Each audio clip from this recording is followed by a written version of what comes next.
antes que nada, agradeceros que os hayáis conectado esta tarde al webinar. Lo primero es desear que tanto vosotros como vuestros familiares estéis bien después de la crisis sanitaria que nos ha tocado vivir y de la cual parece que ya estemos saliendo. A día de hoy estamos empezando a ver cómo la economía se va abriendo y es por eso que en el webinar de hoy nos queremos centrar un poco, ahora que se está hablando de reapertura económica, en el impacto que ha tenido el COVID en los distintos sectores en la economía. Y es por eso que contamos con Natalia Lobo y Sonia Ruiz de Garibay, analistas de renta variable en TREA Asset Management.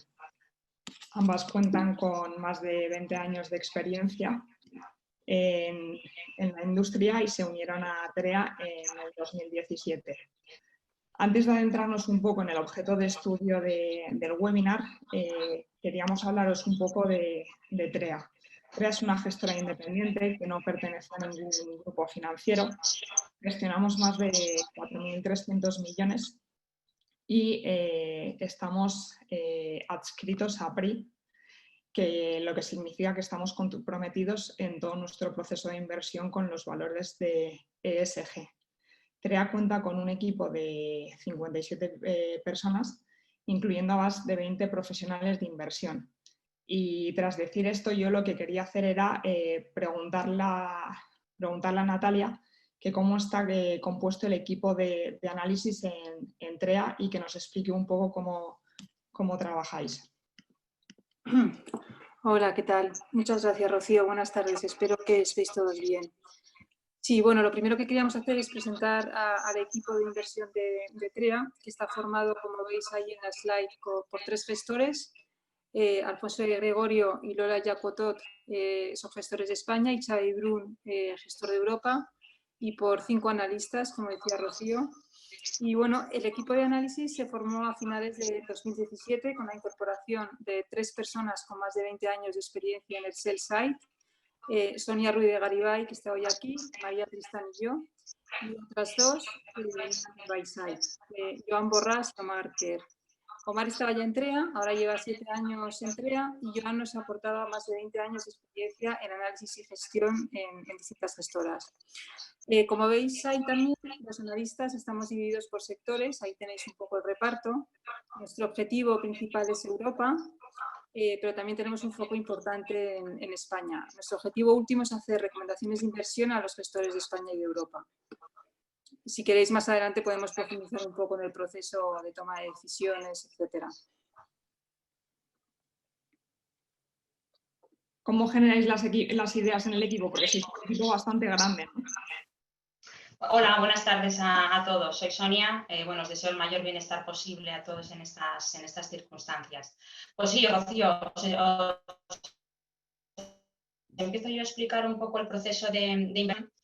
Bueno, el proceso de inversión realmente es un poco como un embudo, ¿no? Donde intentamos que la base del embudo sea lo más amplia posible para tener más posibilidades de elección, ¿no? A la hora de proponer ideas de inversión para la cartera.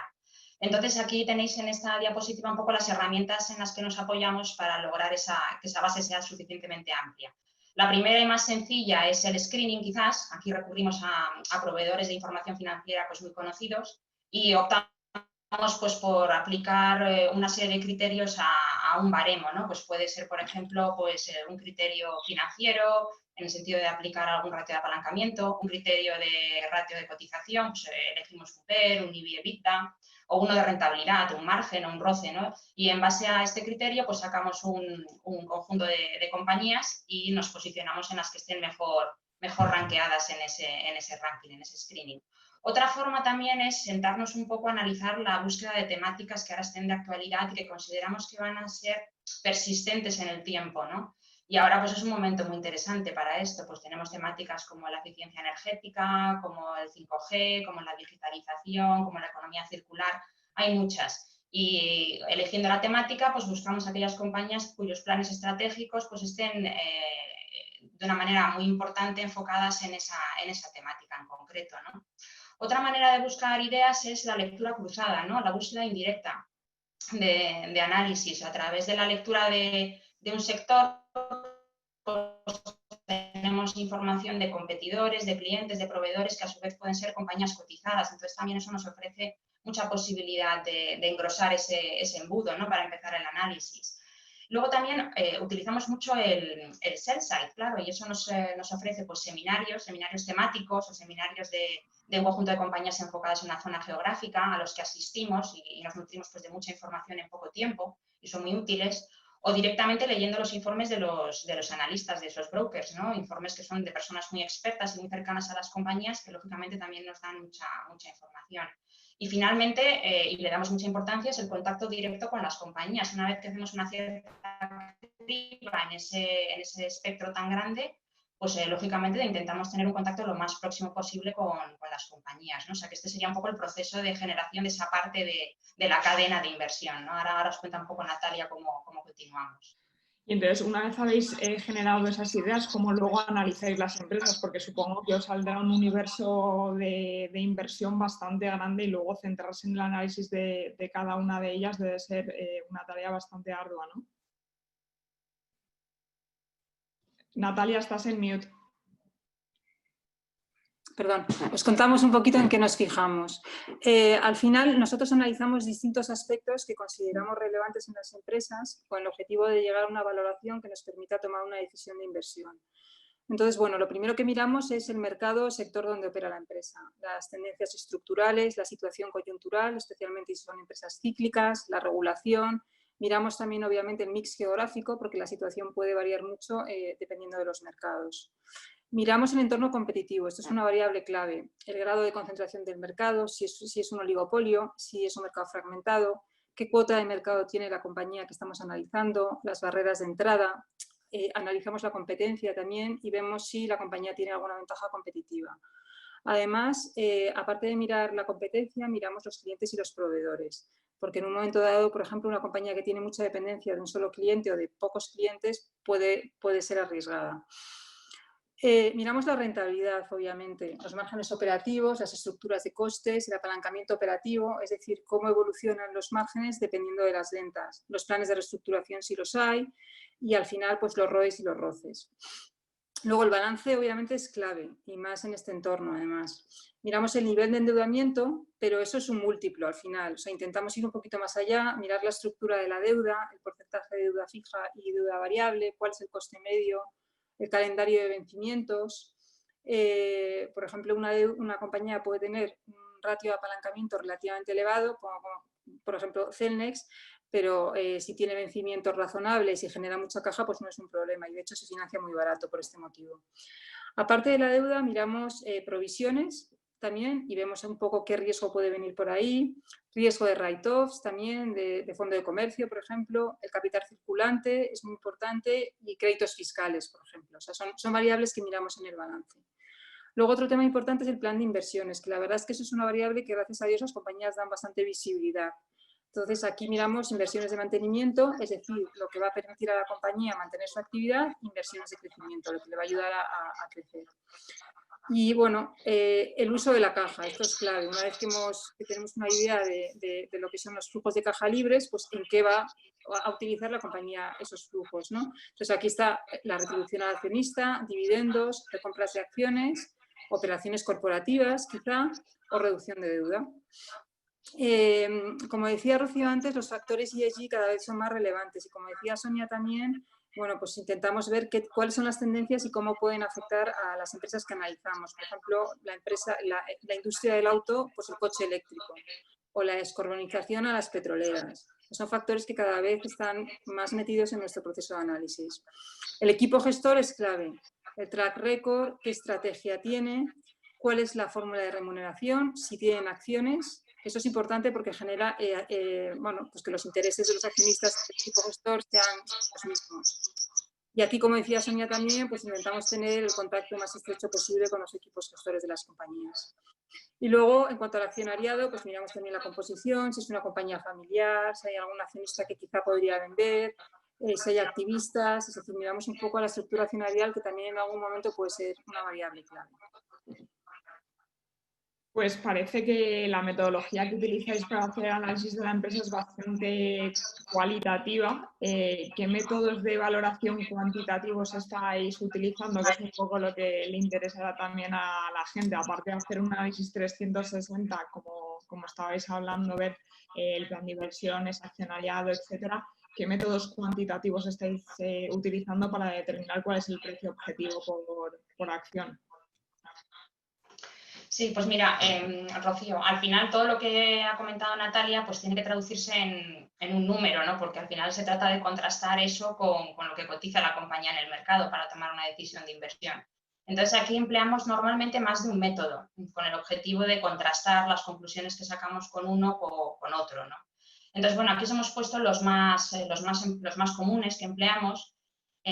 Básicamente se podrían resumir en estos tres, ¿no? Partiendo del más sencillo, que sería la valoración por múltiplos, que es muy sencilla porque es muy estática, no tiene en cuenta la variable tiempo, pero sencilla pero muy útil. Y la calidad de esta valoración pues, está en función de la calidad de los dos parámetros que emplees, el múltiplo que elijas y el elemento al que se lo aplicas, ¿no? Entonces, el elemento al que se lo aplicamos, pues normalmente es un beneficio neto, pero puede ser un EBITDA también. Y el múltiplo, pues aquí podemos recurrir a varios fuentes, ¿no? La clásica es pues, ver a lo que ha cotizado de forma histórica esa compañía y aplicamos ese múltiplo, pero también pues, tenemos información muy útil cuando hay transacciones del negocio al que se dedica esa compañía, porque sacamos también ahí un múltiplo que podemos aplicar, porque además está muy actualizado, puesto que el mercado ha pagado por ello, ¿no? Y luego también, pues lógicamente, una base de comparables. Las empresas suelen tener algún competidor, es raro los sectores que no tienen muy pocos, y esa media del sector pues también nos es muy útil, ¿no? En este caso en concreto, además, también nos fijamos un poco cómo la compañía ha ido cotizando con respecto a esa media de comparables, si lo ha hecho a prima, si lo ha hecho a descuento. Eso también es información interesante a la hora de aplicar una valoración por múltiplos, ¿no? Este sería un extremo de valoración, pues, extremo en el sentido que es muy sencillito. El más complejo sería el último de los tres métodos, el DCF, más complejo por el hecho de que incorpora la variable tiempo y por tanto conlleva una mayor subjetividad, ¿no? Pues porque tienes que estimar flujos durante un número de años. Aquí el inconveniente mayor al que te enfrentas es que normalmente se le tiende a dar mucho peso al valor residual, que es el que resume el valor de la compañía ha llegado el cuarto o quinto año, ¿no? Entonces aquí nuestro consejo sería un poco que intentaseis estimar de forma explícita más años. Y por ejemplo una sugerencia puede ser, pues bueno, partimos de los primeros 4 o 5 años en los que nos apoyamos mucho en el plan estratégico de la empresa, porque normalmente es un periodo que se cubre por parte de las empresas, entonces ahí tenemos mucha información de la índole que ha comentado Natalia, inversiones, márgenes, crecimiento, todo eso lo tenemos bastante trabajado ya porque la información es muy pública. Y luego, llegado el cuarto o quinto año, pues mi consejo sería que estimaréis otros 3 o 4 años más con unos parámetros que consideréis razonables, pues por ejemplo de margen EBITDA, de working capital, de nivel de inversión, de ritmo de amortización, para así tener casi en conjunto pues unos 8 o 10 años estimado de forma explícita. Y luego ya calcular el valor residual, de manera que así intentas mitigar un poco el peso que tiene ese valor residual en la valoración. Luego calculamos una WACC, porque lógicamente al tener incorporado el elemento tiempo hay que traerte los flujos al momento actual y con eso pues extraeríamos la valoración, ¿no? Por DCF. Y en medio de los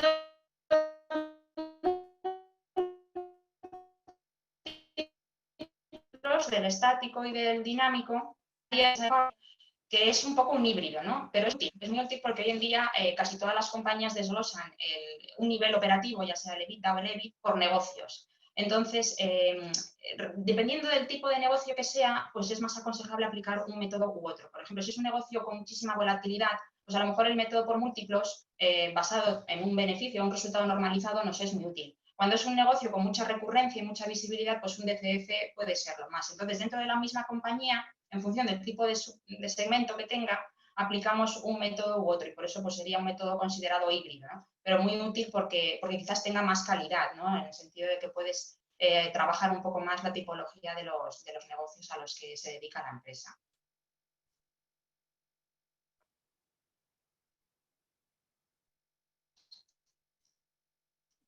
Muchísimas gracias, Sonia. Si quieres ponerte en mute para que no haya... Rocío, estás en mute. Sí, si te puedes poner tú en mute para que no haya eco. Muchísimas gracias. Antes de pasar al análisis de las compañías, que yo creo que es al final un poco lo que la gente quiere escuchar para ver ejemplos reales de vuestro día a día, quería preguntaros cómo veis los distintos sectores tras la crisis vivida, porque al final estamos ya hablando del impacto real del COVID en la economía, pero ¿cómo lo veis vosotras, que estáis en contacto permanente con las empresas? Vale, la verdad es que son momentos de muchísima incertidumbre y además mucha volatilidad del mercado, como habéis visto, ¿no? Entonces, bueno, os vamos a intentar contar cómo vemos el entorno de mercado desde el lado de análisis. Bueno, el primer punto sería que todavía vemos incertidumbres relacionadas con el COVID, aunque es verdad que se van despejando. En primer lugar, los expertos coinciden en que va a haber un rebrote. Yo creo que ahí casi todo el mundo coincide, creo que he visto pocas opiniones contrarias a esto, pero lo que está claro también es que deberíamos estar más preparados en cuanto a test, medicamentos explícitos para el COVID, además que se están investigando ya, uso de mascarillas, trazabilidad, etcétera.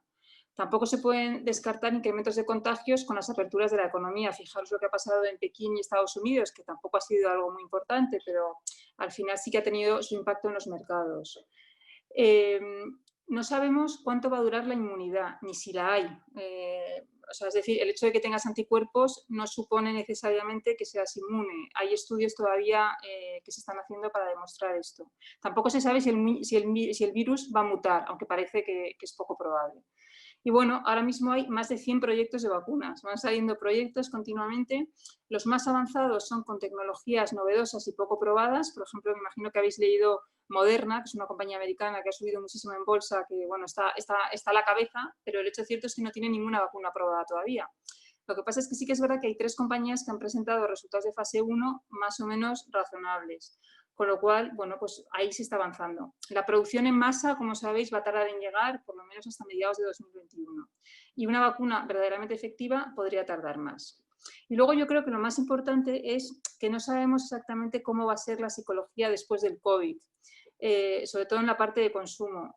Los primeros mensajes son relativamente positivos, pero tampoco sabemos si van a ser duraderos. Por ejemplo, en China ya sabéis que la producción industrial se está recuperando de forma muy rápida, el consumo va más lento, pero también se está acelerando. La semana pasada tuvimos una conferencia de uno de los brokers con los que trabajamos y algunas compañías de consumo daban mensajes bastante positivos en cuanto a la recuperación de China. Bueno, entonces tenemos un entorno, digamos, con incertidumbre, pero sí que es verdad que se van despejando. Luego, cada sector se ve, como decía Rocío, se ve impactado de forma muy distinta. En Q1 los beneficios empresariales en Europa cayeron un 35% y os recuerdo que aquí básicamente era China y parte de marzo por el confinamiento. Y los sectores más resistentes fueron salud y utilities, que crecieron. En el caso de salud hubo un efecto de acaparamiento de medicamentos. Y los más perjudicados, como os podéis imaginar, consumo discrecional, financieros, materiales y energía. Es decir, que hubo muchísimas divergencias. Entonces ahora yo creo que la clave es ver un poco el ritmo de recuperación y las perspectivas para 2021. O sea, que Q2 va a ser el peor trimestre del año, eso lo sabe todo el mundo, obviamente, por el impacto de las medidas de confinamiento. Luego, poco a poco, en Q3 y Q4, pues deberíamos ir viendo una recuperación de beneficios. Para que os hagáis una idea, el consenso de mercado ahora mismo estima una caída del BPA del 33% para todo el año.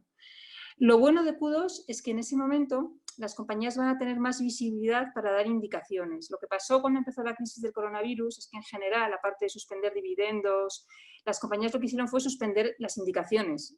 No dieron otras porque no tenían visibilidad, salvo algunos sectores, por ejemplo, Pharma, y Pharma no ha bajado el guidance en general.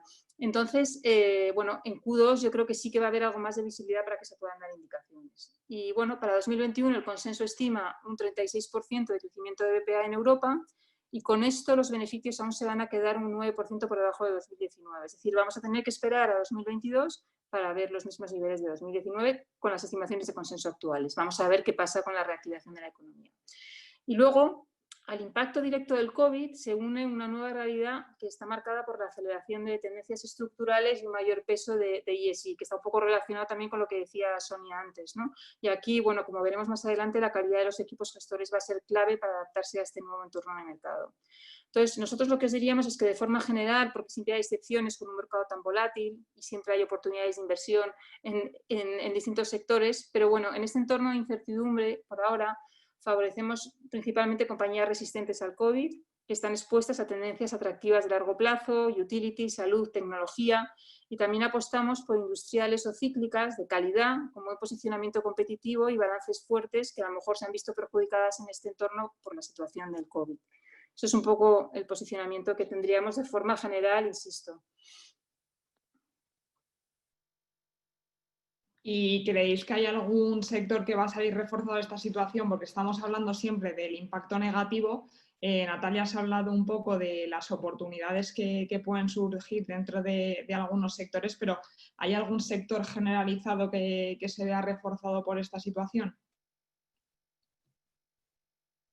Pues bueno, siguiendo un poco con lo que ha comentado Natalia, está claro que estamos en un momento como muy interesante, ¿no? Porque se abren posibilidades de inversión que son de alguna manera históricas, ¿no? en algunos sectores. Aquí, hablar de sectores inmunes yo creo que es muy complicado, pero sí podemos hablar de sectores o de compañías más resistentes y que incluso se ven fortalecidas, ¿no? Que siempre nos viene a la cabeza en un momento de crisis sanitaria, pues todo el sector farma, ¿no? El del sector healthcare como tal, ¿no? Aquí englobaría pues la parte farma, porque lógicamente se ve muy fortalecida por todo el tema de la investigación de vacunas, de terapias, de tratamientos contra el COVID. Se mejora mucho la percepción que tienen los inversores de este sector, porque lo ven un sector clave ahora para la recuperación económica mundial.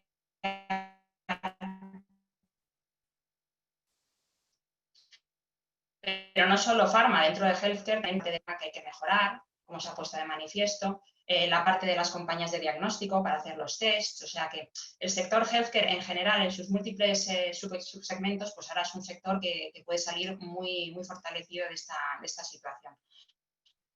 Pero no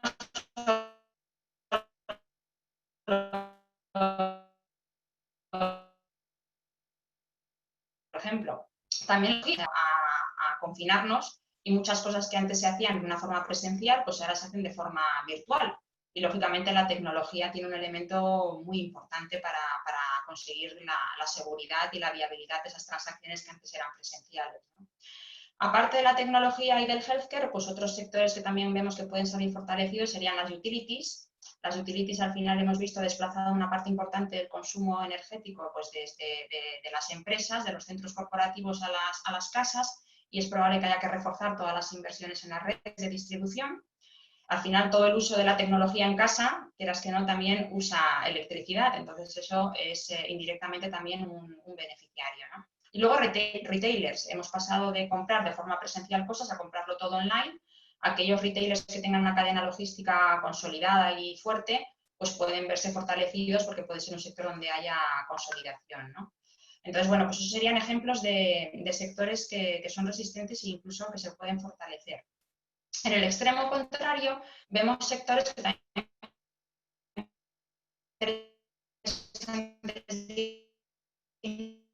inversión, pero por lo contrario, pueden ver trabajos, ¿no? O sea, puede ir porque no todas las compañías puedan sobrevivir en las circunstancias actuales, puede haber problemas de balance y, en consecuencia, de progresiva desaparición y consolidación por parte de los ganadores, ¿no? Entonces, sería aquí interesante posicionarse en la parte de los que van a ganar. También hay sectores que vislumbramos cambios de tipo estructural, no solo coyuntural, como puede ser la industria del viaje, por ejemplo, ¿no? Porque ahora mismo se pone muy en entredicho si al final la necesidad del viaje se va a ver afectada de forma estructural de ahora en adelante, sobre todo el viaje corporativo, ¿no? En definitiva, para sobrevivir en estos sectores que vemos un riesgo de transformación, atendemos mucho a la flexibilidad y a la capacidad de adaptación que tenga el equipo gestor. Por eso aquí reitero un poco lo que ha comentado Natalia, le damos muchísima importancia a los equipos gestores de las compañías, porque son al final los que marcan un poco la trayectoria que va a seguir la empresa en estas circunstancias, ¿no? Entonces nos fijamos mucho en esos equipos.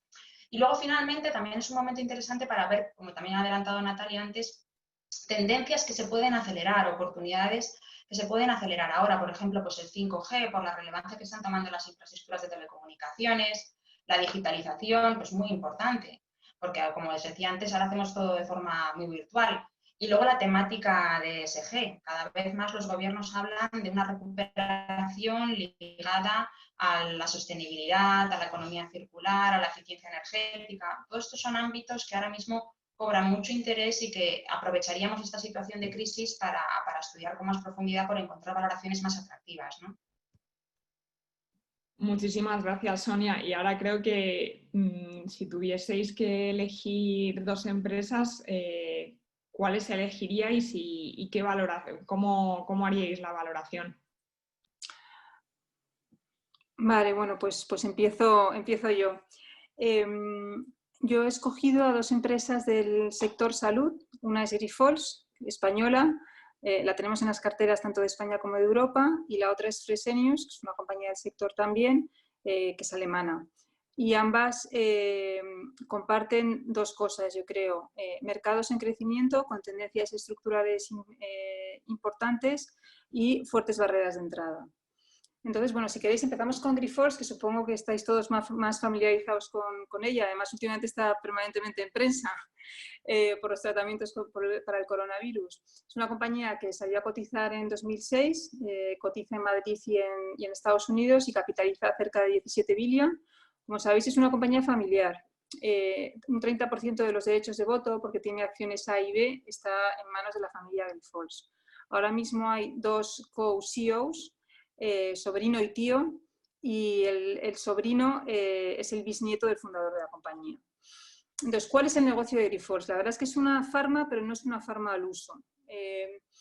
Un 80% de las ventas vienen de elaborar productos con valor terapéutico a partir de plasma de donantes. Es decir, Grifols recoge plasma de centros de donación de Estados Unidos y Alemania y a partir de un proceso productivo complejo convierte las proteínas del plasma en productos farmacéuticos.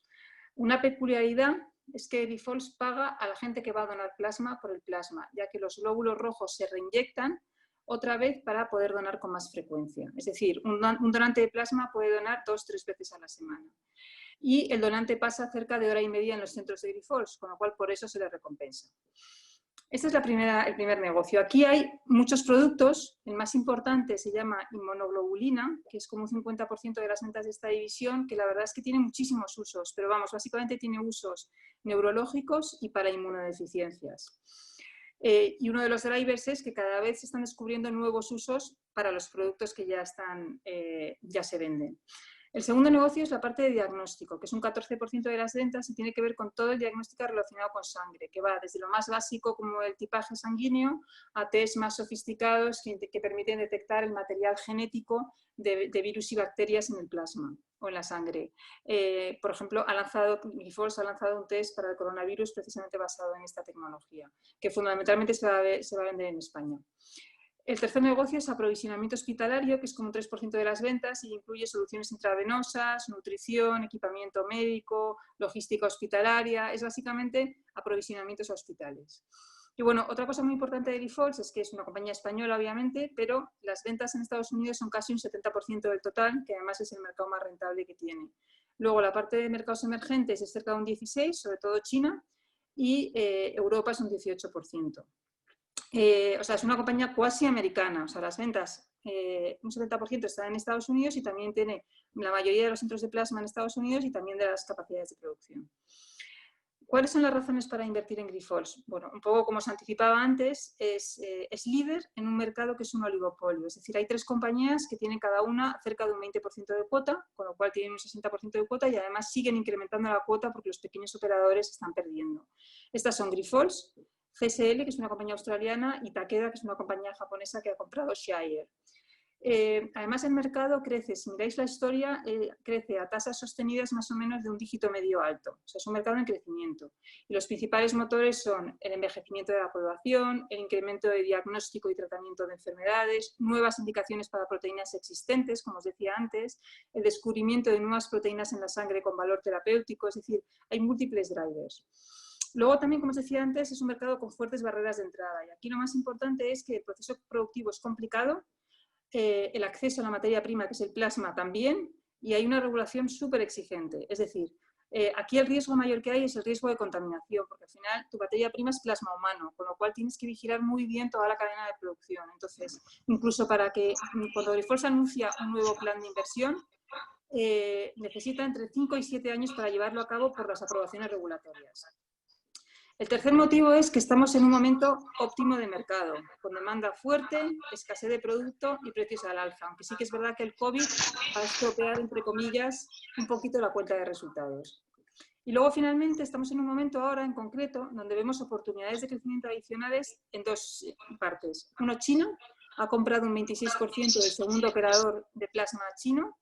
Es un mercado que crece a tasas del 15%, está muy poco desarrollado y a cambio ha cedido un 45% de su división de diagnóstico. Aquí vemos mucho crecimiento a futuro. Y luego en I+D, aparte de las terapias para el COVID, que yo no creo que vayan a ser tan relevantes, sabéis que tiene, porque ha salido en prensa mucho, un proyecto para Alzheimer que se llama AMBAR, presentó resultados iniciales de fase 2 hace unos meses, mostrando pues, los mejores datos que ha habido de una compañía farmacéutica para esta enfermedad, que como sabéis es muy complicado y ha habido muchos fracasos, ¿no? Entonces se mostraba una reducción del 61% en la progresión de la enfermedad en pacientes de Alzheimer moderado, con lo cual eso es una cosa que está ahí y que, bueno, en principio este año deberíamos tener un news flow bastante intenso. Y bueno, riesgos, pues la contaminación, como os decía antes, la verdad es que nunca ha tenido un problema relevante, pero bueno, es un riesgo. Y luego, algo que está afectando recientemente a la cotización es la posible competencia de productos no plasmáticos en algunas indicaciones de Grifols, ¿vale? Sobre todo en la inmunoglobulina, que es el producto que hablábamos antes.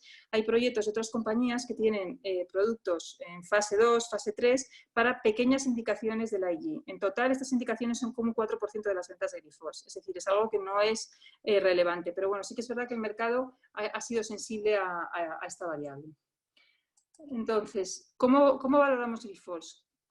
Bueno, pues ahí tenéis un mini modelo de Grifols, un poco con las estimaciones que tenemos de las ventas de cada una de las divisiones. Como veis, lo que estamos estimando es un crecimiento más o menos de un dígito medio alto en 2020-2021 y un poquito más moderado hacia adelante, porque estamos siendo algo conservadores, asumiendo algo de pérdida de cuota de mercado por el tema de la competencia, preferimos ser conservadores. Y luego, en cuanto a los márgenes, el 2020 va a estar impactado por el COVID. Básicamente aquí el principal problema es que por el confinamiento han caído mucho las donaciones de plasma. Y, o sea, es una crisis de oferta, no de demanda, ¿vale? Entonces, con esto el problema es que en algún momento, primero, te sube el coste del plasma medio, además tienes unos costes fijos asociados a los centros y luego, bueno, pues en algún momento puedes tener algún impacto en ventas más adelante porque el proceso productivo es largo. Entonces, en márgenes, veis ahí que estimamos más o menos un 26% en 2020 de márgenes de EBITDA y que esperamos que lleguen al 32,5%. Entonces me preguntaréis, ¿cómo es posible esta mejora? Bueno, pues lo primero que os diría es que en el pasado Grifols ha tenido ya esos márgenes, ¿vale? Es volver a los márgenes de 2012-2013 y además IFRS ha añadido un punto porcentual de margen. Y aquí los drivers son, primero, la madurez de los centros de plasma, porque Grifols ha hecho un esfuerzo muy intenso en aperturas de centros de plasma que son dilutivos. O sea, las aperturas, más o menos un centro de plasma tarda 18 meses en madurar. Nuevos productos que está lanzando. Este año, por ejemplo, ha lanzado uno relevante que es una inmunoglobulina subcutánea con precios mucho más altos. Hay más. Y luego la división de hospital, que aunque es pequeña, contribuye con pérdidas y esas pérdidas se están reduciendo.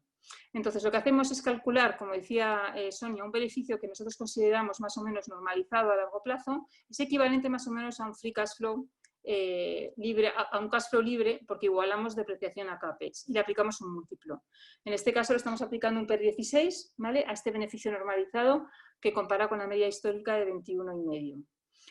También hacemos un DCF, porque como decía Sonia, solemos usar más de un método de valoración, usando una WACC del 6,7 y una G del 2, y con esto tenemos un precio objetivo muy similar. Y luego el proyecto de AMBAR para Alzheimer, pues añadiría, según nuestras estimaciones, 4 euros por acción aproximadamente. Otra cosa que es interesante es que cotiza con un fuerte descuento frente a CSL, que es su único comparable cotizado, porque la otra compañía que hay tiene otros negocios, no es comparable. Y luego que las acciones B, que no tienen voto, cotizan con un 40% de descuento frente a la SAM, con lo cual también son una alternativa interesante. El descuento medio ha sido del 25% histórico. Y bueno, eso es un poco el resumen. Es decir, compañía con crecimientos muy sostenidos, un mercado muy interesante, buena cuota de mercado, barreras de entrada y bueno, un crecimiento muy razonable a futuro. Luego, la segunda compañía es Fresenius. Bueno, es una compañía alemana que lleva cotizando más tiempo, lleva cotizando desde 1986, capitaliza 24 billion y más o menos un 26% está en manos de la Fundación Else Kroner, que es la hija del fundador, que ya ha fallecido ya. Entonces, es un holding, os diría, en el sector de salud. Tiene negocios muy distintos. El primero es servicios y productos para diálisis. Esto es más o menos un 23% del EBIT proporcional y lo tiene a través del 31% que tiene Fresenius Medical Care, que es una compañía que está cotizada. Fresenius Medical Care tiene 4.000 clínicas por todo el mundo y también vende, aparte de tener las clínicas, vende los productos que se usan para la diálisis. El segundo negocio es Kabi, que es más o menos un 40% del EBIT y que está presente en genéricos inyectables y biosimilares. Esto es la parte más importante, pero también nutrición hospitalaria, soluciones intravenosas y equipamiento médico. Aquí comparte alguna actividad con Grifols, aunque para Grifols es muy pequeño. Luego está Helios, que es como un 33% y es líder en Alemania y España en el segmento de hospitales privados. En España tiene Quirón y Frimap. Y luego está Vamed, que es una división pequeña, que es un 3%, pero está presente en el segmento de proyectos hospitalarios, servicios y consultoría. Y para que os hagáis una idea, en el caso de Fresenius Medical Care, Estados Unidos es un 70% de las ventas. También es una compañía muy americana. A nivel de grupo es más o menos un 35%, es menos. Entonces, ¿cuáles son las razones para invertir? Bueno, en primer lugar, al igual que en el caso de Grifols, el fuerte posicionamiento. Lo que pasa es que aquí es líder en muchos de los segmentos en los que opera. Es líder mundial en diálisis, en nutrición hospitalaria, en tecnología de transfusiones, es líder en hospitales privados, como os decía antes, y en genéricos inyectables es número 2, después de Hospira. Y también es un mercado con fuertes barreras de entrada en todos los segmentos, pues por la necesidad de invertir y la complejidad de los procesos productivos. Hacer un genérico inyectable es complicado. Y en diálisis, aparte del liderazgo que os comentaba en general, Fresenius Medical Care es líder en diálisis en casa, que es una tendencia que se está acentuando muchísimo.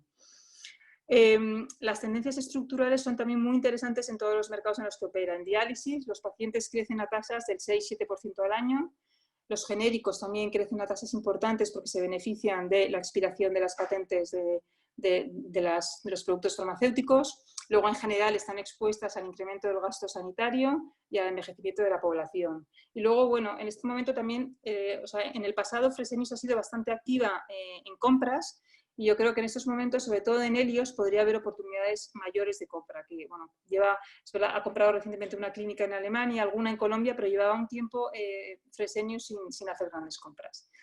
Y luego, finalmente, lo que vemos es una aceleración del crecimiento a partir de 2021. 2020 es posible que esté algo impactada por el COVID.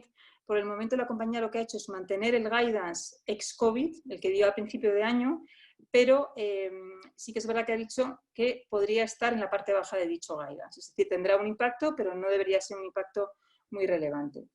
En los últimos años, en 2018 y 2019, pues Fresenius Medical Care estuvo afectada por cambios regulatorios, también por todo el desarrollo de la diálisis en casa, los costes, y también Helios, la división de hospitales, por cambios regulatorios en Alemania. Entonces yo creo que a partir de 2021 vamos a tener, 2020 será un año de transición con un poquito de impacto de COVID, pero a partir de 2021, pues al final la diálisis se va a ver beneficiada por la madurez de la diálisis en casa y además un escenario de precios más positivos. Kabi, la división de biosimilares y de genéricos, va a hacer muchos lanzamientos, sobre todo en la parte de biosimilares, y en Helios, que es la parte de hospitales, esperamos que se recupere un poco la normalidad. Y bueno, y finalmente, como veremos después, nos parece una clara oportunidad por valoración.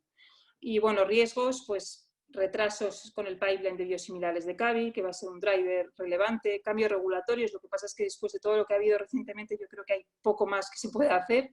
Y aquí sí que es verdad que este año la división de hospitales obviamente se ha visto perjudicada por el COVID, ¿vale? Entonces en Alemania, porque ellos han tenido que tratar a pacientes de COVID, la gente no ha ido a hacerse operaciones a los hospitales por miedo y porque había que dejar capacidad para el COVID, con lo cual en Alemania inmediatamente el gobierno alemán aprobó una serie de medidas para compensar a los hospitales. En España estamos pendientes de que eso sea así, pero parece que va a ocurrir. De hecho, es que ellos han tratado un 13% de los pacientes de COVID en España, con lo cual, aunque sea eso, son pacientes públicos, le tendrán que compensar. Entonces, es un tema que, bueno, que está ahí pendiente, pero la compañía está muy confiada que conseguirá la compensación en España también, o parte de ella.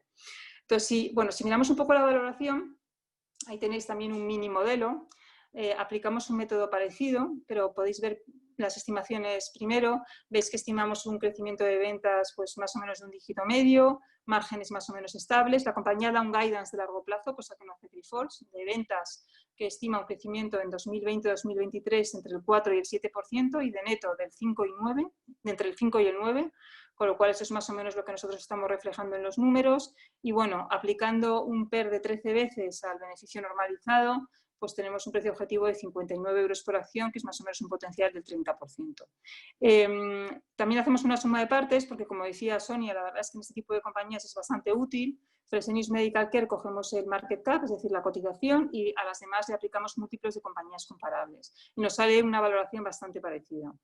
Luego, si veis un poco el gráfico de la derecha, veis que Fresenius cotiza con un descuento muy importante sobre su historia, ¿vale? Bueno, de hecho, con el COVID se fue a niveles mínimos históricos. Ahora ha recuperado algo, como veis, pero sigue estando por debajo. Y también cotiza con un descuento muy relevante sobre el sector de MedTech.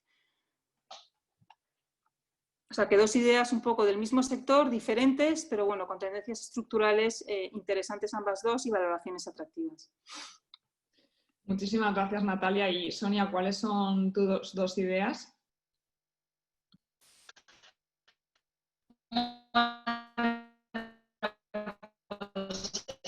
Yo os propongo un poco dos ideas desde un punto de vista utility, en este caso sería Enel, que es la principal eléctrica italiana y además es uno de los principales ejemplos de empresa eléctrica del Stocks 50, es una empresa bastante grande. Y la otra es una empresa de materiales de construcción, que es un sector mucho más cíclico, ¿no? Entonces, en este caso se trata de Saint-Gobain, que es una empresa francesa.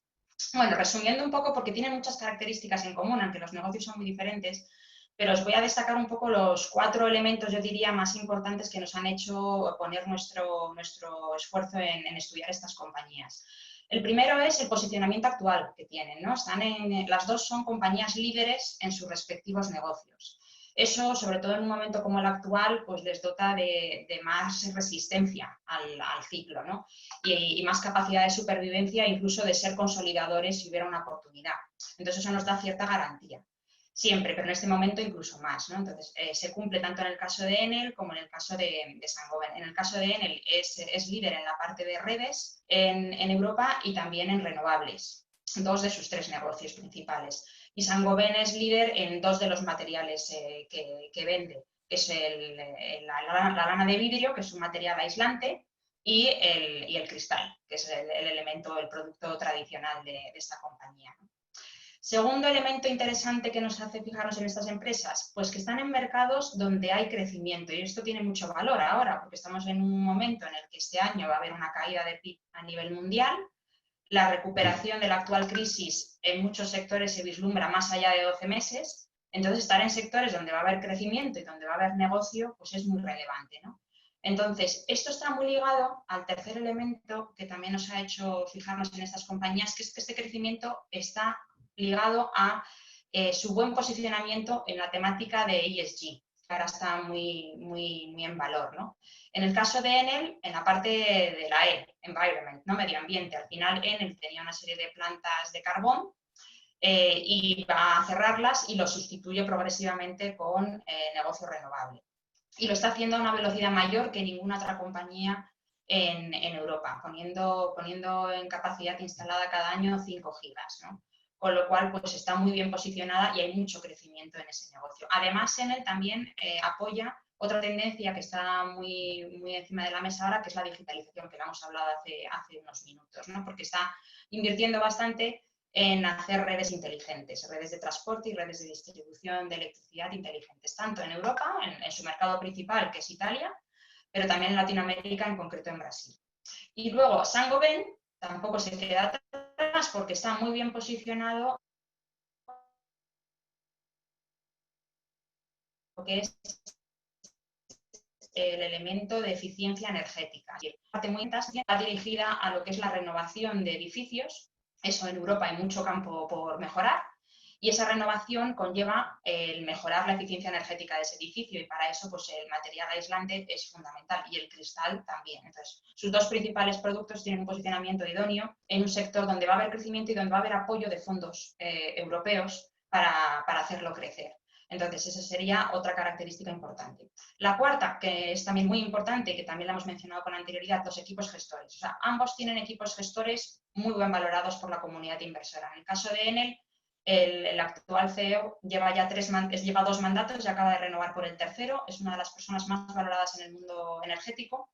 Y en el caso de Saint-Gobain, el actual equipo gestor procede de Sika, que es un competidor con un alto grado de especialización y de rentabilidad, que hace como 4 o 5 años vino a Saint-Gobain, implementó un programa que se llama Transform y Grow y lo está haciendo muy bien porque bueno, ha conseguido pues, sanear financieramente la compañía mucho y mejorarla en rentabilidad, sobre todo en los márgenes operativos, que era algo que todavía la compañía estaba un poco débil. Entonces ha demostrado mucho y tiene muy buen track record en la otra compañía, con lo cual nos da mucha fiabilidad también el equipo gestor de Saint-Gobain.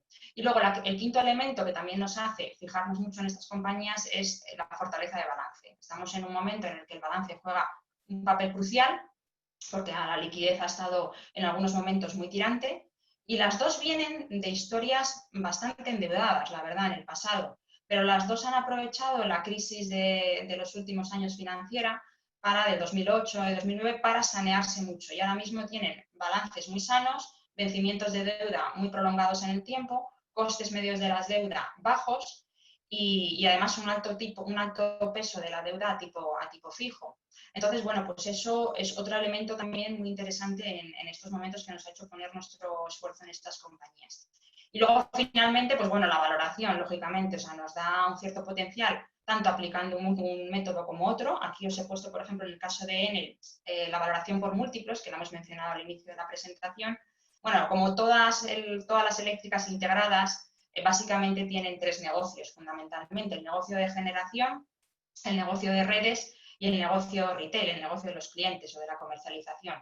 Bueno, pues a cada uno le aplicamos un múltiplo atendiendo pues, a cómo cotizan comparables de esos sectores, que son más puros, o a transacciones que ha habido recientemente, ¿no? Y así llegamos a una valoración global de la compañía. Restamos la deuda neta y las provisiones, sobre todo las de pensiones, y los minoritarios y llegamos al valor del equity. Aquí en este caso, como veis en la slide, pues nos da una valoración de 8,5. Veis en el gráfico cómo ha habido un momento de un gap importante entre el sector y Enel y cómo poco a poco ha ido ya acercándose hacia esa media. En la medida en que esta compañía tiene un equipo gestor mejor que la media y tiene más rentabilidad en su negocio de mayor crecimiento, que es el de renovables, creemos que esa media la puede incluso superar, ¿no?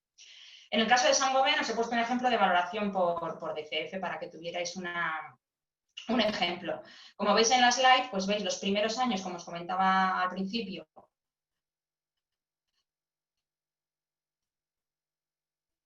de estimación de flujos en nuestra compañía, este plan que os he comentado antes de Transform y Grow, que llega hasta el año 2024, y luego desde el año 2025 al 2028 ya hay asumo una serie de parámetros que los veis aquí en la parte de la derecha de la slide, que los mantengo constantes para esos 4 años, tanto en margen EBITDA, que soy más prudente de lo que la compañía es ahora, en ratios de CAPEX, en velocidades de amortización, en tasa fiscal, etc.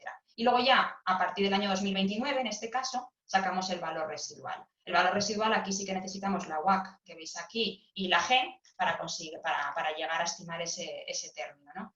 Entonces, descontamos todos los flujos y restamos, al igual que en el método de la valoración por múltiplos, pues restamos la deuda y restamos las provisiones, sobre todo las de pensiones, como os decía, los minoritarios, y llegamos al precio objetivo, en este caso 34 euros por acción. En el caso del número de acciones, que no os lo hemos mencionado con anterioridad, también atendemos un poco a que puede haber elementos de deuda que creen acciones a medio plazo, como puede ser, por ejemplo, un bono convertible o un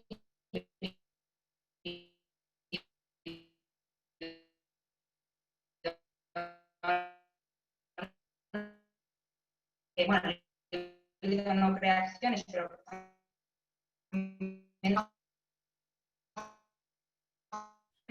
y bueno, pues llegamos a esta valoración. Pues bueno, hay riesgo asociado al Forex porque las dos tienen presencia internacional. De Enel hay mucha presencia en Latinoamérica y el real brasileño pues es bastante importante, ¿no? Luego pues también están supeditadas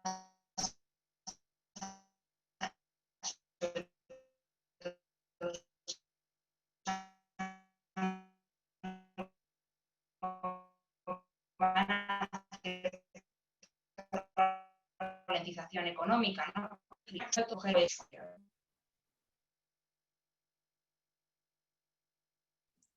Muchísimas gracias, Sonia. antes de empezar con las preguntas que podéis hacernos a través del chat y a través de preguntas y respuestas, quería comentaros que recibiréis la presentación y el test para que se os acredite por 1 hora de formación EFPA tras finalizar el webinar. Ya tenemos las primeras preguntas en el chat. La primera es para Natalia, ya que ha presentado Grifols. Queremos saber cuál es el motivo de la diferencia de precio entre las acciones de Grifols A y de Grifols B. Vale, la verdad es que es una gran pregunta y bueno, y es una interrogante que yo creo que nadie en realidad ha sabido contestar. Porque, bueno, como os decía, ahora mismo cotizan las B con un 40% de descuento, más o menos sobre las A, y el descuento medio es un 25%. Simplemente comentaros que Grifols emitió las acciones B, en primer lugar, para la compra de Talecris en 2011, luego ya hizo otras emisiones para dividendos en acciones y también para alguna otra compra más pequeña. O sea, este fue el motivo. El motivo de dejarlas cotizando es, por si acaso, hacer alguna otra operación corporativa. Pero a mí me da la sensación de que la compañía, esto lo digo como introducción, que la compañía se está dando cuenta de este problema y bueno, yo no descartaría que en algún momento hubiera una unificación. Ya veremos. En cualquier caso, la única diferencia en realidad, aparte de los derechos de voto, es un tema de liquidez. Entonces, las acciones B además cotizan en Estados Unidos y en España. Hay 2 acciones B. Y la verdad es que este es el principal motivo. Entonces, yo creo que, bueno, también dependiendo un poco de la situación de mercado, de cómo interesante sea tener posiciones líquidas o no en entornos de incertidumbre, pues también esto puede afectar. Pero en realidad, insisto, no hay una razón fundamental para justificar que las B coticen con un descuento del 40% con respecto a las A, salvo este tema que os comento. Entonces, la verdad es que yo cuando estaba en el sell side cubría Grifols y era la pregunta que me hacía todo el mundo siempre, y la verdad es que al final o sea, no hay un motivo fundamental. Insisto, es un tema, yo creo, de liquidez, porque al final los derechos de voto, bueno, pues yo creo que no justifican este descuento, la verdad. Entonces, bueno, por eso también es interesante quizá, hombre, dependiendo un poco, ¿no?, de la posición y del tamaño de la posición, ¿no?, pero tener un poco de las dos. Y has comentado cuando estabas en el sell side, las 2 venís de posiciones en el sell side anteriormente. ¿Cuáles son las principales diferencias entre un analista buy side y sell side y cómo es trabajar en una gestora al final dándole recomendaciones, ¿no?, apoyando bastante de cerca a los gestores? Bueno, pues al final esto es como un proceso como una cadena de inversión, ¿no? Entonces, donde se parte del cliente, que es el que tiene el patrimonio que quiere invertir, y se tiene que llegar al valor donde invertir ese dinero. Entonces, el analista del sell side, el analista del side y el gestor, ¿no?, básicamente. Entonces, la diferencia, yo creo que esencialmente es el grado de acción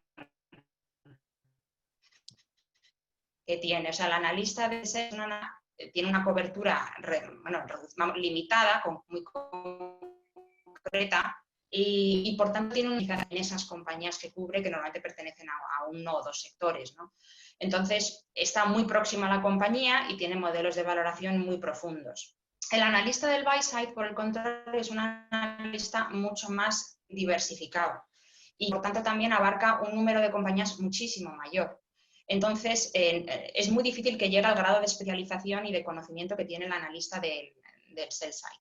En ese sentido, para el del buy side, el del sell side es un instrumento más a tener en cuenta para poner en común todo y tomar una decisión de inversión que en este caso lo suele tomar ya el gestor, ¿no? Entonces, es una herramienta más. Evidentemente, todo esto es muy relativo. Si hay una compañía que tiene un peso muy alto en el portfolio y llevamos con ella mucho tiempo, pues al final, claro, vas conociendo cada vez más a esa compañía y vas teniendo un modelo de valoración más profundo y que poco a poco pues intenta aproximarse al modelo de valoración de un analista del sell side. Pero a priori pues hay una diferencia en cuanto al grado de especialización y de profundidad del análisis, ¿no? Esa sería básicamente la gran diferencia, yo pienso, entre uno y otro. Muchísimas gracias. También nos están preguntando Es una pregunta que va dirigida un poco para las dos, ya que cubrís diferentes industrias. Si la moda de los factores ESG que se está viendo últimamente, si hay sectores en los que los flujos de los fondos de inversión institucionales están presionando las valoraciones a la baja, ¿no? Porque al final ahora ya estamos todos tendiendo hacia las empresas que están mejores valoradas por los criterios ESG. Entonces, nos pregunta si hay algún sector que está más penalizado, independientemente de los números y de los múltiplos que se utilicen en su valoración.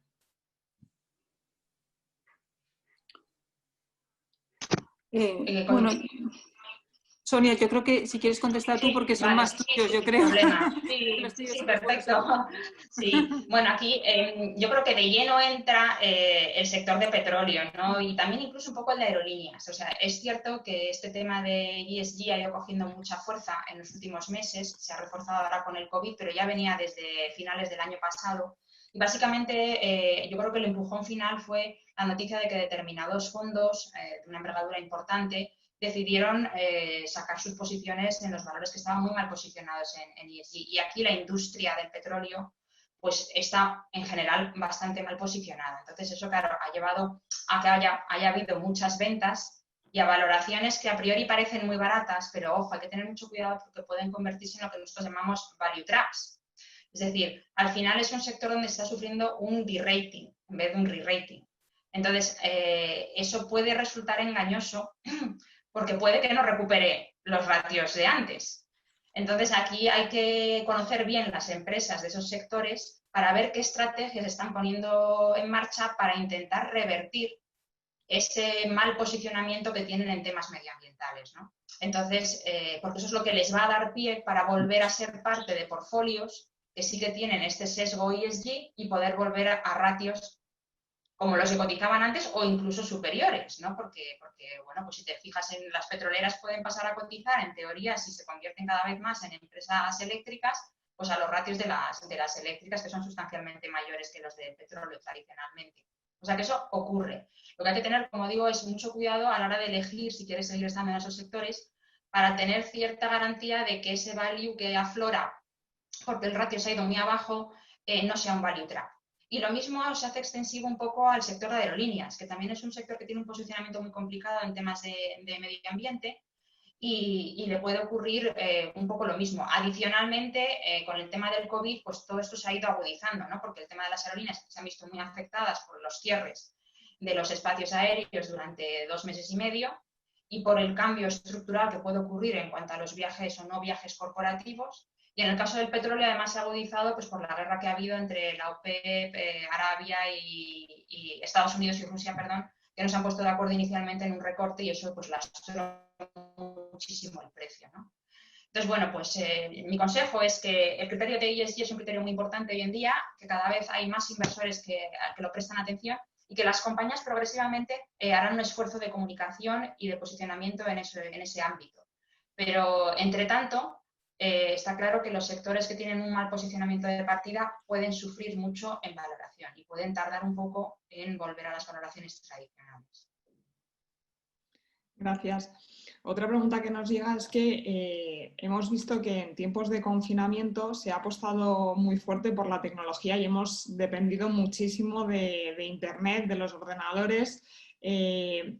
Natalia, desde tu punto de vista, ¿cómo ha afectado eso a la digitalización de las empresas? ¿Crees que ha sido una tendencia que se ha acelerado, se va a mantener en el tiempo o vamos a salir del confinamiento y vamos a volver a nuestra vida de antes, a la nueva normalidad? ¿Cómo va a ser eso? Hombre, yo creo que es una tendencia que se ha acelerado y que está para quedarse. Esa es mi impresión. Hombre, la parte de comercio electrónico es posible que haya alguna pequeña corrección porque obviamente ha crecido de forma muy importante, pero lo que es la digitalización, si escuchas un poco cuáles son los discursos de las compañías, yo creo que la verdad está para quedarse. Como decíamos lo de Microsoft, que en 2 meses se ha avanzado 2 años en digitalización y esto es un poco la realidad. De hecho, si veis un poco la evolución en bolsa del sector tecnológico desde principios de año, la verdad es que ha sido uno de los más resistentes, ¿no? Y esto yo creo que es porque, a pesar de que es verdad que hay partes que a lo mejor pueden estar impactadas por el confinamiento, pues por temas más macro, tiene tendencias muy interesantes, ¿no? O sea, digitalización, migración a la nube, 5G, todo lo que tiene que ver con, bueno, con el crecimiento de datos, ciberseguridad, como decíamos antes. Entonces, al final, pues si miras un poco todos los subsectores que están dentro, pues la verdad es que muchos de ellos se están viendo y se van a ver beneficiados pues por esas tendencias. Incluso, por ejemplo, compañías de pagos también.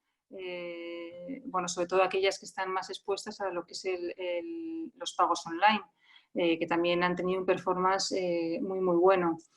Y, o sea, que sí, la verdad es que sí. Luego, por ejemplo, si miramos al sector de semiconductores, al final, y es uno de los que mejor lo ha hecho en bolsa, pues al final está expuesto un poco por ligarlo con lo de antes, ¿no? Al final está expuesto pues a 5G, al crecimiento de datos, pero también hay muchas compañías expuestas a otras tendencias más ligadas con el ESG, como por ejemplo el coche eléctrico, el coche autónomo, energías renovables, con lo cual un poco como que concentran todas esas tendencias de largo plazo interesantes, ¿no? Y por eso yo creo que en bolsa se han comportado tan bien, a pesar de que tiene segmentos que sí que van a estar afectados, por ejemplo, toda la parte de consumo, de smartphones, etcétera, sí que se van a ver afectados. Entonces, bueno, resumiendo, sí que creo que la digitalización está para quedarse. Es posible que en algunos nichos, como por ejemplo el comercio electrónico, haya cierta corrección por todo el crecimiento que ha habido durante el confinamiento, pero la verdad es que en general sí, yo creo que sí. Eso es una de las, bueno, al final esta crisis, que ha sido una crisis tremenda desde el punto de vista sanitario, pero bueno, es posible que haya, como decía Sonia, alguna tendencia interesante que se pueda acelerar y yo creo que esto es positivo. Y ya vamos con la última pregunta porque nos estamos quedando sin tiempo. Estamos viendo que en comparación con el resto de las industrias y tal como has comentado tú con las ideas de inversión, al final el healthcare es un sector que ha tenido un muy buen comportamiento. ¿Creéis que se va a mantener este comportamiento o que una vez pasado la crisis financiera nos vamos a olvidar o vaya a seguir esta tendencia y hemos aprendido para casos futuros? ¿Cómo veis que va a evolucionar? Vale, bueno, la verdad es que el sector de salud es un sector muy heterogéneo porque al final tienes como distintos, igual que en tecnología, distintos subsectores, pero bueno, lo que está claro es que se han comportado muy bien y fundamentalmente es porque aunque hay algunos segmentos que sí que se han visto afectados por el COVID, en general se trata solamente de retrasos. Hay poca demanda perdida. Entonces, tanto en las farmas como os decía antes, han mantenido el guidance y que además encima se han visto beneficiadas incluso en el primer trimestre por el acaparamiento de medicamentos. Se van a ver beneficiados, como decía Sonia, en algunos casos por vacunas y tratamientos para el COVID. Pero es que verdaderamente yo creo que en este sector, yo creo que este sector sigue siendo súper interesante. O sea, sobre todo, yo lo que sí que os diría es que nosotros dentro del sector primamos compañías que verdaderamente estén innovando. Y de hecho esto se ha visto también con el COVID, es decir, cuanto más esencial sea un medicamento, más resistente es, ¿no? No es lo mismo oncología que derma, ¿no? Entonces, dentro del sector, pues nos gustan compañías con posicionamientos, pues eso, en medicamentos muy innovadores, ¿no? Nos gusta Roche por oncología, nos gusta Novo, Astra, es decir, compañías verdaderamente con un peso de I+D importante y que yo creo que se van a seguir beneficiando a futuro. Es decir, el sector de farma nos gusta, la verdad. Y luego en MedTech, que engloba un poco muchas cosas, está Fresenius quizá metido ahí, o sea, que es un holding, pero por ejemplo también hay tendencias súper interesantes, yo creo, en todo lo que es equipamiento médico. Porque al final, bueno, estas compañías durante el COVID, algunas han sufrido, bueno, Philips, por ejemplo, que es una que a nosotros nos gusta mucho, han sufrido por la parte de retrasos, a lo mejor en pedidos de máquinas no relacionadas con COVID, pero en cambio se han visto muy beneficiadas por pedidos de máquinas para UCIs. Entonces, esto yo creo, aquí hay mucha discusión ideológica. Yo creo, a mí me da la sensación de que al contrario que en otras crisis, esta crisis, casi una crisis sanitaria, va a suponer que va a haber un ciclo de CAPEX para mejorar todas las infraestructuras hospitalarias, ¿no? Y ahí yo creo que este tipo de compañías están muy bien posicionadas. Y además, un poco relacionado con lo que me decías antes de la tecnología, ahí hay mucha labor que hacer en tecnología, porque yo creo que el sector se va a beneficiar muchísimo de todo el tema de datos, inteligencia artificial, sobre todo en la parte de diagnóstico. Entonces, bueno, esas dos, farma, os resumiría farma, sobre todo en la parte de medicamentos más innovadores, y en la parte de MedTech nos gusta mucho la parte de equipos médicos. Y luego pues compañías tipo Fresenius, que son un poco holding de salud, digamos, pero bueno, como os decía, en sectores con mucho crecimiento y donde tiene una ventaja competitiva importante. Es un sector que nos sigue gustando. Ahora, que haya rotaciones sectoriales en un momento dado, como está ocurriendo, que hay una volatilidad muy grande en el mercado y que se puedan ver perjudicadas en términos relativos, pues bueno, es un tema de corto plazo, pero a largo plazo nos gusta mucho. Muchísimas gracias, Natalia. Pues nos hemos quedado sin tiempo, con lo cual sentimos mucho no poder contestar al resto de preguntas que nos están llegando. Queríamos agradeceros a todos, tanto registrados por EFPA como no, vuestra asistencia al webinar de esta tarde y animaros a que nos sigáis a TREA Asset Management en las redes sociales. Mañana subiremos el vídeo del webinar a nuestro canal de YouTube. Y nada, recordar a los miembros EFPA que recibirán la presentación y el test para que se les acredite como horas de formación en las próximas horas o mañana. Muchísimas gracias y hasta la próxima. Adiós, gracias. Muchas gracias a todos. Que sigáis bien.